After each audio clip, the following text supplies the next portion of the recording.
2주간 한국에 방문을 또 무사히 다녀오게 되었습니다. 이런저런 뉴스들이 이번에도 여전히 많았습니다.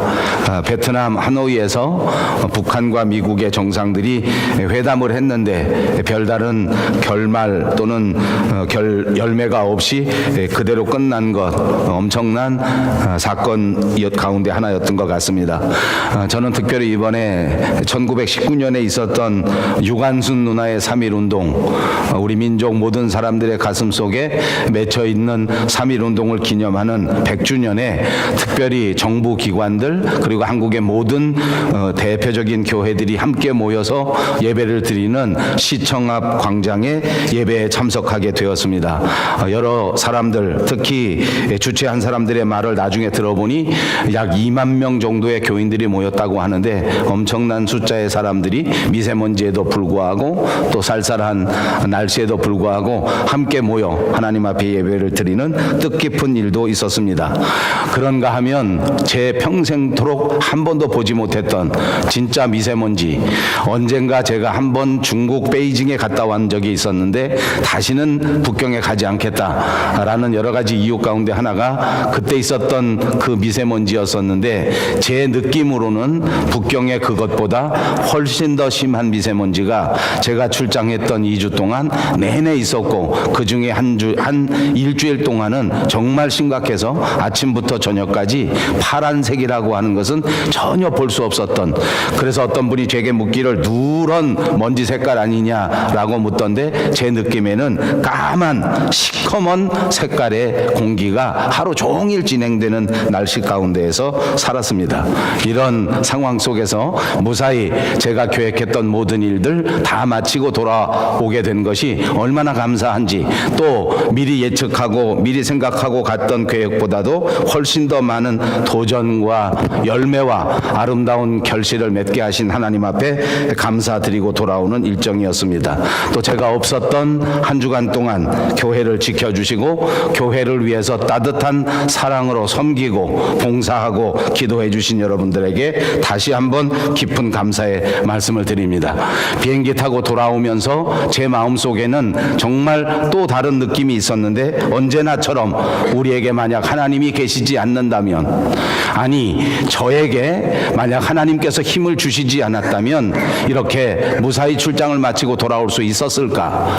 과연 이런 악조건 속에서 아무 문제 없이 그렇게 돌아올 수 있었을까 하는 생각을 하게 되면서, 정말 하나님 없이는 한시도 살 수가 없구나.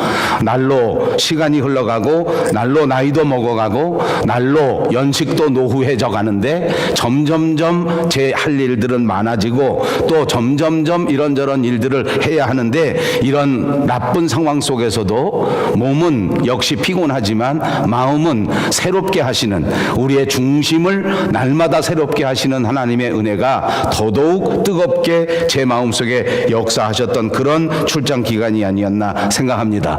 그래서 잠시 한순간도 하나님 없이 살 수 없다. 우리 한번 입으로 해보십시다. 우리는 하나님 없이 한시도 살 수 없습니다. 때마다 일마다 우리와 함께 하시는 하나님의 은혜가 저와 여러분에게 넘쳐나시기를 주님의 이름으로 축복합니다. 그런데 정말 더 감사한 것은, 우리는 하나님 없이 한순간도 살 수 없는데 하나님께서는 과연 우리가 필요하실까 그렇지 않을까 하는 생각을 하게 됩니다. 저는 솔직히 말씀드려서 가끔은 하나님은 나 같은 목사는 필요 없겠다 하는 생각을 많이 하게 됩니다.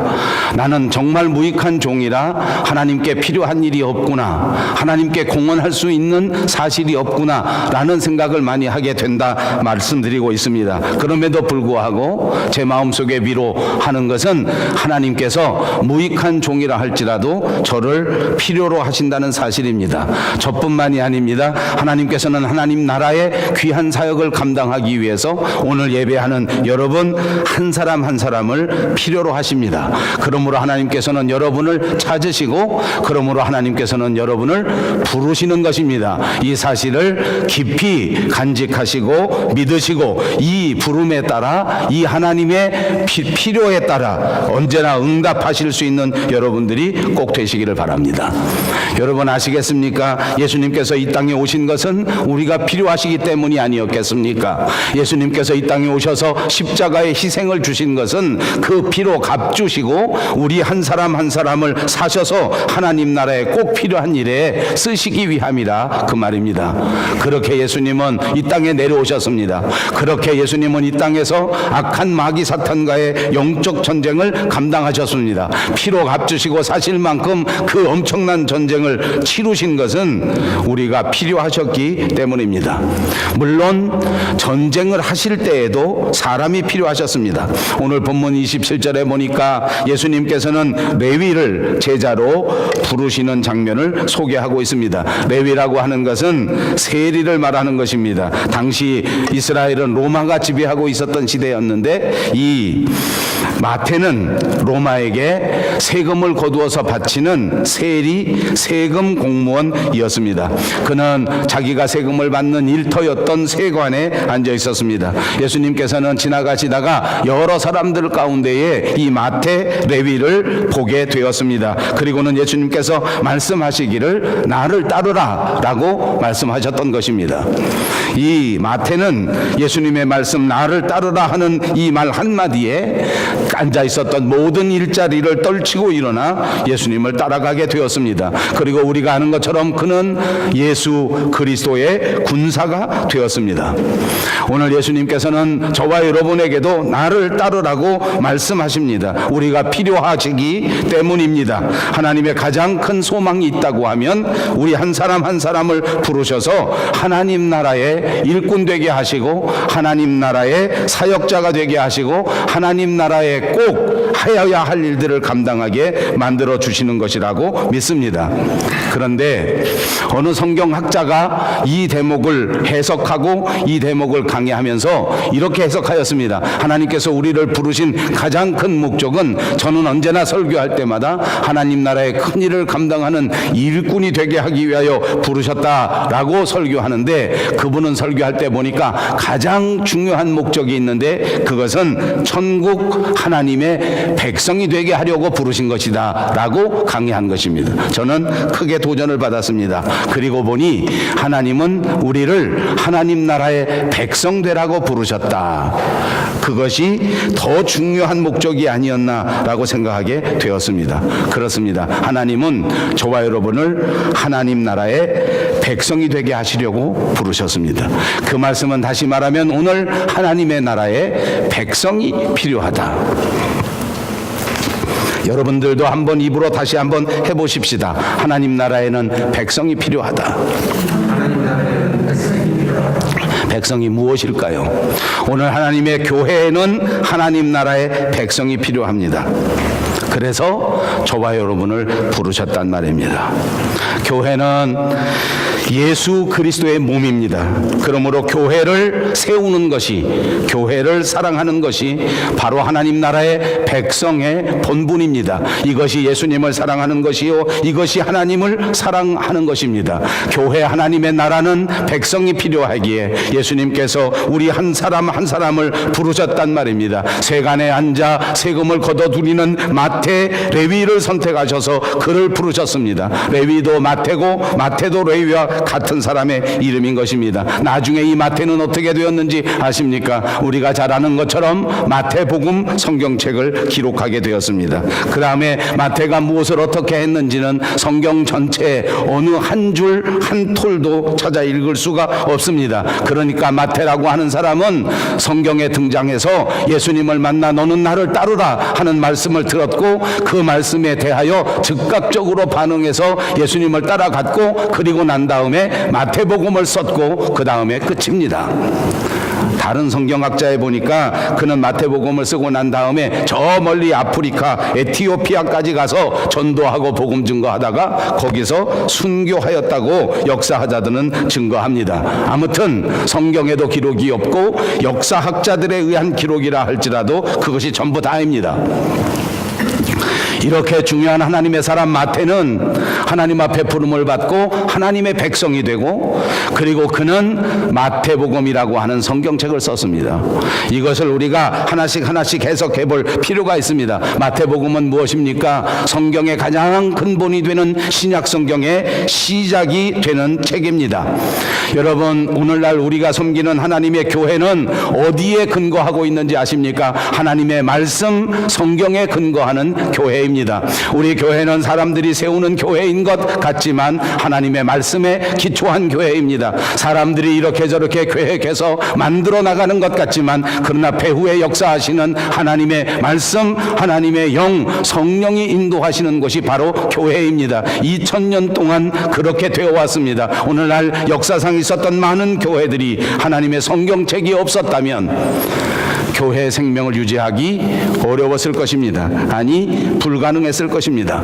우리 교회가 이토록 하나님 앞에서 세움을 받은 것은 바로 하나님의 말씀, 성경에 의한 것인데, 그 성경 하나님의 말씀, 신약 성경의 기초를 놓은 것이 마태복음이요, 그 마태를 기록한 것이 바로 오늘 예수님 앞에 부름을 받은 레위, 다른 이름으로 마태, 그 사람이었단 말입니다. 그래서 이렇게 하나님 앞에 응답하고 하나님의 백성이 되는 것은 그 부름 자체로, 그 응답 자체로 하나님의 나라의 위대한 역사에 기록되게 될 것이다 라고 알 수 있게 된 것입니다. 저는 이번 3.1절 기념예배에 참석하면서 마음속에 정말 큰 느낌과 은혜를 다시 한번 받게 되었습니다. 여러분, 우리가 아는 것처럼 1919년에 만세운동이 있었습니다. 어디서부터 시작되었는지 벌써 우리가 찾아보기가 어렵습니다. 불과 100년밖에 지나지 않았는데 그때 과연 어떤 사람들이 어떻게 운동을 했는지도 찾아보기 쉽지 않습니다. 그러나 전국 각지에서 만세운동이 있었습니다. 1919년, 지금부터 100년 전. 그 다음에 정말 우리가 그 만세운동의 결과라고 할 수 있는 해방, 광복, 그것은 그보다 훨씬 뒤에 맞이하게 되었습니다. 유관순 누나는 만세를 부르다가 옥에 들어가서 그만 죽었습니다. 우리 같으면 어떻게 생각하겠습니까? 국가와 민족을 생각하는 하나님의 백성이 무슨 필요가 있나? 이렇게 열정적으로 열심히 땀 흘리고 섬기고 봉사한다고 무슨 의미가 있나? 그만 아무리 만세를 불러도 독립은커녕 해방은커녕 아무 일도 벌어지지 않았고 오히려 더 큰 핍박이 다가오는 것 아닌가? 이렇게 해석하지 않겠습니까? 저는 부끄럽게도 목사입니다만 하나님 앞에 섬기고 봉사할 때마다 늘 하나님 앞에 기도할 때에 가끔씩은 하나님, 열매가 어디 있습니까? 도대체 이렇게 땀을 흘리고 열심히 목회한다고 해서 어떤 결과를 얻을 수가 있겠습니까? 언제 저는 부흥의 역사를 체험할 수 있겠습니까? 라고 생각할 적이 없지 않았습니다. 그러나 여러분, 국가와 민족을 생각하고 나라를 생각하는 유관순 누나는 20년, 30년 후에 열리게 될 그 열매를, 그 아름다운 결실을 눈에 보지도 못한 채 옥에서 고문을 받고 매를 맞고 만세 불렀다는 이유 하나 때문에 생명이 빼앗기는 이 엄청난 고난 속에서도 끝까지 절개를 잃어버리지 않고 끝까지 자기의 태도를 변치 않았습니다. 오늘 우리 김은삼 목사님이 찬양을 인도하다가 말씀할 때 하나님의 은혜는 한결같다 그랬습니다. 저는 저와 여러분의 믿음의 생활도 하나님 앞에 한결같이 충성하는 충성의 일꾼들이 꼭 되시기를 다시 한번 주님의 이름으로 축복합니다.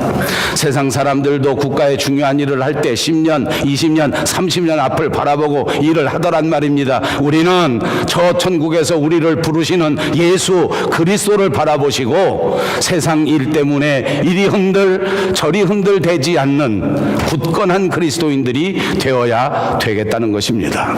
잠시 고난을 받아도 흔들리지 마십시오. 잠시 비방을 받는다고 할지라도 절대 흔들리지 마십시오. 그저 끝없이 예수 그리스도를 바라보면서 믿음과 소망과 사랑이 중요하다는 것을 잊지 마십시오.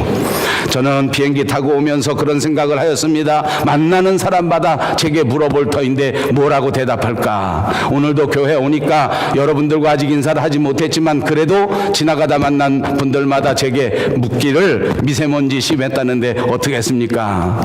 제가 대답하려고 오늘 준비하고 있었습니다. 뭔지 아십니까? 미세먼지가 문제가 아니라 믿음이 문제다.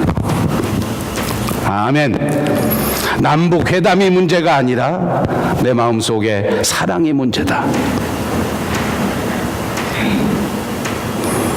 오늘 우리 주변에서 이루어지고 있는 모든 일들이 문제가 아닙니다. 건강이 문제가 아닙니다. 내 속에 있는 소망이 살아있는가 그렇지 아니한가가 문제란 말입니다. 내 속에 있었던 믿음과 사랑과 소망이 모두가 다 식어져서 세상을 보고 불평하고 불만하고 모든 것이 원망스럽게 시작하다면 그것이 미세먼지보다 훨씬 더 큰 문제입니다. 미세먼지는 그까짓 것 아무리 마셔도 우리의 육신의 생명을 위협하고는 그만입니다. 건강을 위협하고는 그만입니다. 아니 우리의 수명을 5년쯤 10년쯤 단축하게 될지 모릅니다. 그까짓 게 무슨 소용이 있단 말입니까? 만약 우리 속에 믿음과 소망과 사랑이 식어져서 하나님의 나라를 섬기는 열심이 식어졌다면 아마 우리는 다시는 생명에서 멀어져 버리고 다시는 하나님의 나라에서 체험하지 못하는 엄청난 비참의 결과를 맞이할지도 모릅니다. 그러므로 사랑하는 여러분, 오늘 이 순간 다시 한번 우리 마음속에 믿음과 사랑과 소망을 생각하시고 사람들의 눈에는 아무것도 보이지 아니하고 역사학자들에게도 아무것도 보이지 아니하였던 이 레위, 이 마태의 충성과 헌신이 결국은 하나님의 나라의 교회의 기초가 되어지고 이 교회의 부흥의 역사의 가장 중요한 한 부분을 차지했다는 사실을 꼭 기억하시고 우리의 일생이 하나님의 아름다운 교회의 가장 중요한 기초가 되어질 수 있는, 세상 사람들은 아무도 알아주지 아니한다 할지라도 역사의 기록에는 단 한 줄의 기록도 남아있지 않는다고 할지라도 하나님의 나라 우리 예수 그리스도의 십자가에는 생명책에 기록되어지는 멋진 일꾼들이 그리고 아름다운 교회가 꼭 되시기를 주님의 이름으로 축복합니다. 오늘 본문 36절에 보면 예수님은 우리에게 이 대목을 강조하시기 위해서 비유로 설명하시는데 두 가지 비유를 설명해 줍니다. 첫 번째 보니까 새 옷에서 한 조각을 찢어 낡은 옷에 붙이는 자가 없나니 만일 그렇게 하면 새 옷을 찢을 뿐이요 또 새 옷에서 찢은 조각이 낡은 것에 어울리지 아니하리라. 여기 새 옷이라고 하는 것은 복음을 말하는 것입니다. 헌 옷이라고 하는 것은 당시 유대교를 말하는 것입니다. 예수님께서는 낡은 유대교가 수선해서 고쳐질 수 있는 차원이 아니라고 말씀하시는 것입니다. 오히려 완전히 새롭게 하나님의 나라를 세워야 한다고 말씀하고 있는 것입니다. 또 한 가지 비유를 설명하는데 이것은 37절과 39절에 나오고 있습니다. 새 포도주를 낡은 가죽 부대에 넣는 자가 없나니 만일 그렇게 하면 새 포도주가 부대를 터뜨려 포도주가 쏟아지고 부대도 못 쓰게 되리라. 새 포도주는 새 부대에 넣어야 할 것이니라. 묵은 포도주를 마시고 새 것을 원하는 자가 없나니 이는 묵은 것이 좋다 함이니라. 새 포도주는 언제나 발효를 하기 때문에 강한 가스들이 아주 많은 양이 나오게 되는 것입니다.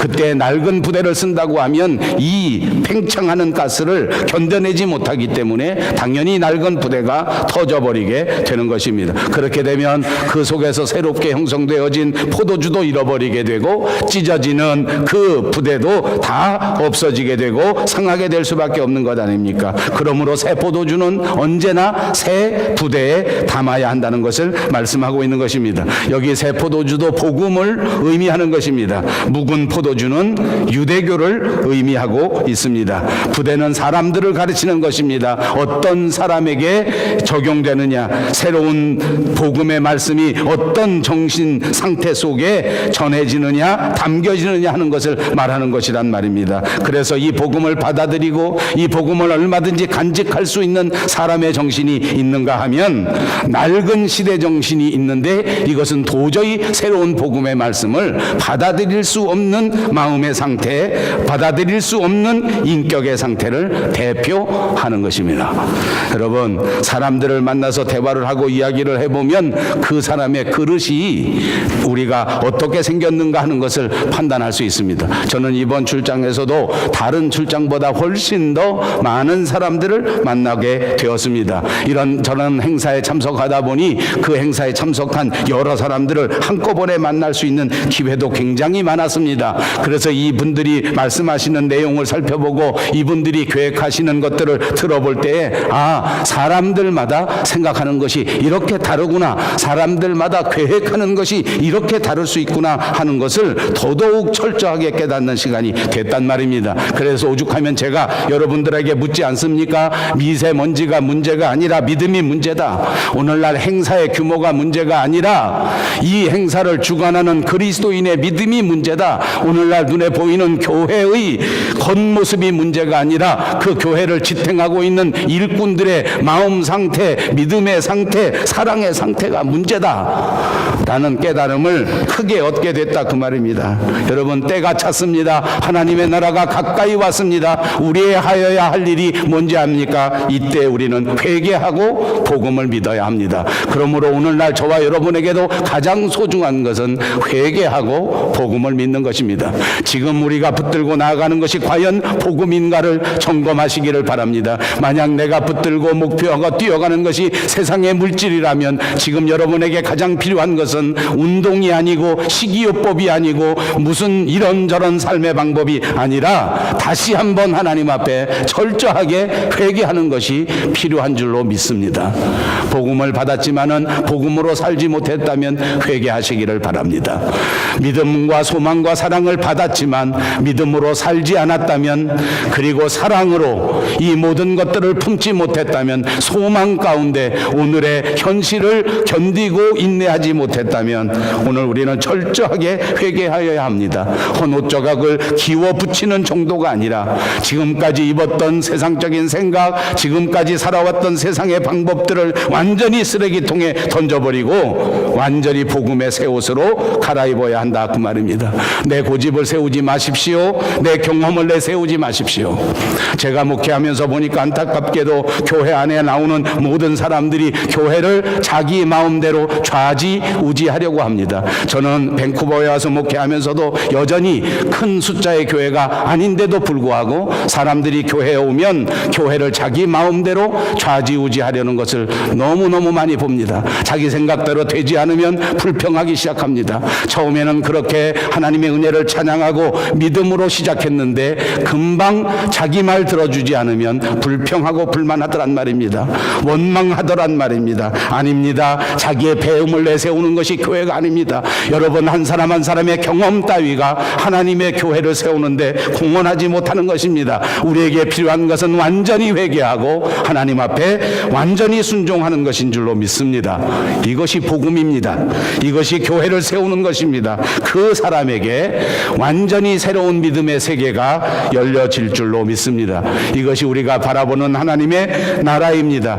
이것이 육에 속한 나라가 아닌 성령에 속한 나라, 거듭난 나라가 될 줄로 믿습니다. 이것이 낡은 가죽 부대가 아닌 완전히 새로운 새 부대가 돼서 이 우리 속에 역동적인 하나님의 말씀을 간직할 수 있게 되는 것을 믿으시기를 바랍니다. 이렇게 새 부대가 되려면 하나님의 마음을 헤아릴 줄 알아야 합니다. 하나님의 마음을 알아야 하나님의 마음대로 살 것 아니겠습니까? 바리새인과 서기관들이 예수님의 제자들을 비방할 때 너희가 어찌하여 세리와 죄인들과 함께 먹고 마시느냐라고 비방합니다. 그때 예수님께서 대답합니다. 건강한 자에게는 의인이 필요 없고 병든 자에게라야 쓸데가 있느니 나는 의인을 부르러 온 것이 아니요 죄인을 불러 회개시키려고 왔다. 예수님의 마음은 어떤 마음일까요? 오늘 하나님의 교회는 죄인들이 와서 회개하는 곳이다. 이 엄청난 마음의 상태를 우리 마음의 상태와 비교해 보시기 바랍니다. 우리는 사람들을 바라보면 판단하기 바쁩니다. 우리는 사람들을 보면 누가 옳고 누가 틀리다 판단하기 바쁩니다. 예수님은 이 세상에 오는 모든 사람들을, 하나님의 교회에 오는 모든 사람들을 이렇게 의원이 필요한 사람으로, 이렇게 사랑이 필요한 사람으로 보았단 말입니다. 우리에게 남은 일생토록 만나지는 모든 사람들에게 사랑을 베풀 수 있는 여러분들이 되시기를 바랍니다. 판단보다 먼저 넓은 아량으로 이해하여야 합니다. 그것이 그리스도입니다. 정죄보다 먼저 그들을 뜨겁게 사랑할 수 있는 마음을 가져야 합니다. 이것이 새 포도주를 담을 새 부대인 줄로 믿습니다.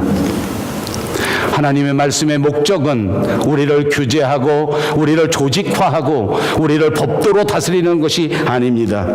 예수 그리스도의 복음의 목적은 우리를 자유케 하고 우리를 하나님 앞에서 기쁨의 삶을 살 수 있도록 만드시는 것입니다. 바리새인들을 보십시오. 그들이 과연 종교 생활에 열심이 없었습니까? 바리새인들을 보십시오. 과연 그들이 성경 지식이 없었습니까? 성경 지식이 충분히 있었습니다. 이 바리새인들을 보니까 교회 생활에 열심히 있었습니다. 돈도 많이 내는 사람들입니다. 이런저런 경험도 많이 있었습니다. 그러나 결정적인 것은 그들이 예수님을 대적하는 것입니다. 성경 지식을 가지고 예수님을 대적합니다. 자기가 가지고 있었던 모든 충성을 가지고 예수님을 대적합니다. 여러분, 예수님도 이 바리새인들의 열심만큼은 다 인정해 주었습니다.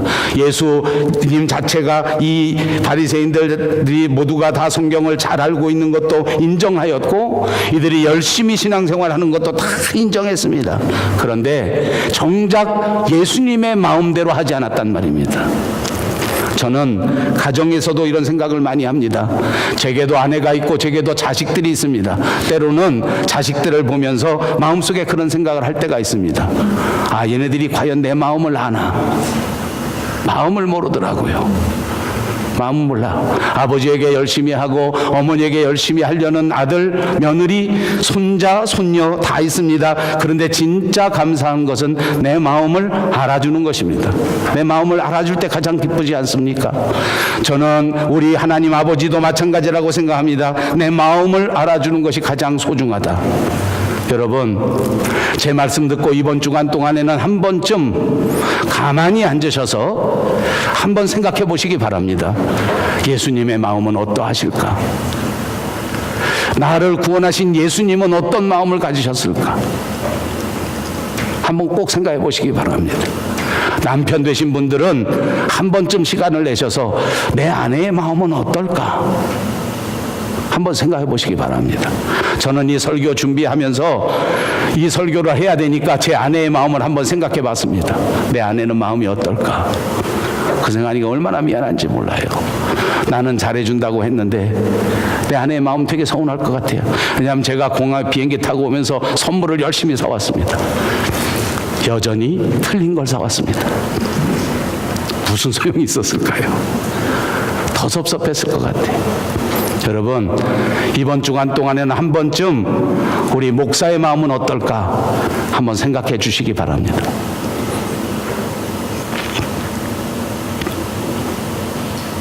자기는 교회를 위해서 했다고 하는데 마치 제 아내의 마음처럼 더 섭섭하게 하지 않는가?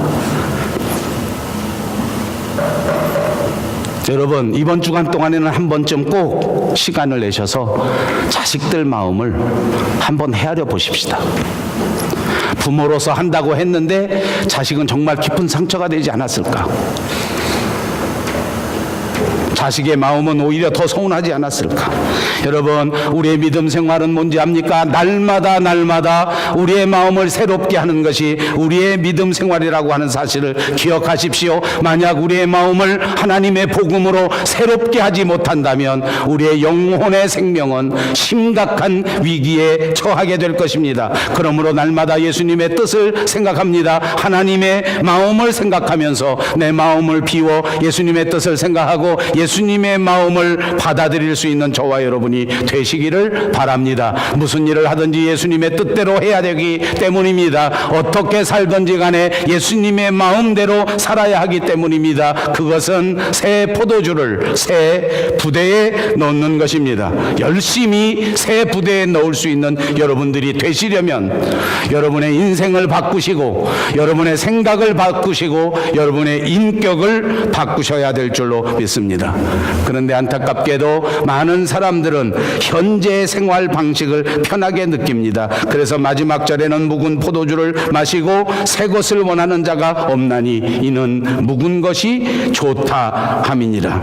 얼마나 적나라한 지적인지 모릅니다. 우리가 세상에 살다 보니까 나이가 먹어가면 먹어갈수록 그냥 현실 안에서 정착하기를 바란단 말입니다. 그냥 살던 대로 사는 게 좋다고 생각합니다. 그러나 여러분, 오늘 이 말씀은 우리에게 도전합니다. 하나님 나라에 합당한 사람이 되려고 하면 우리의 마음이 날마다 새로워져야 한다는 것을 말씀하고 있는 것입니다. 이렇게 새로워지려고 하면 우리 마음 속에 하나님의 성령이 날마다 인도해 주셔야 할 줄로 믿습니다. 여러분, 세월이 흘러가면 저도 그리고 여러분도 점점 늙어져 갈 것입니다. 그러나 우리의 정신과 우리의 마음은 늙는 것이 아닙니다. 얼마든지 우리의 마음을 새롭게 유지할 수 있는 것입니다. 얼마든지 우리의 생각도 젊게 지켜나갈 수 있는 줄로 믿습니다. 아니, 성경에 보니까 오히려 그것보다 훨씬 더 우리의 겉사람은 낡아지지만 우리의 속사람은 오히려 날마다 새로워질 수 있다고 말씀하고 있지 않습니까? 어제보다 오늘이 새로워질 수 있습니다. 아니, 살아왔던 모든 인생보다 지금부터 하나님 앞에 더 큰 일을 감당할 수 있고 하나님 앞에 더 큰 은혜를 받을 수 있다는 사실을 믿으시기를 바랍니다. 그러므로 이제부터 저와 여러분의 교회가 낡은 교회가 되지 말고 부단히 새 부대의 새 교회가 되기 위하여 노력하는 저와 여러분들이 되시기를 바랍니다. 예수 그리스도의 복음을 위하여 이 시대에 사명을 감당하는 새 교회가 될 수 있도록 더 최선을 다하자는 말입니다. 형제들과 자매들이 모두 모여 교회의 머리 되시는 예수 그리스도 안에서 날마다 감사하는 저와 여러분이 되시기를 바랍니다. 주 안에서 기뻐하고 주 안에서 서로를 위하고 섬기고 축복하는 저와 여러분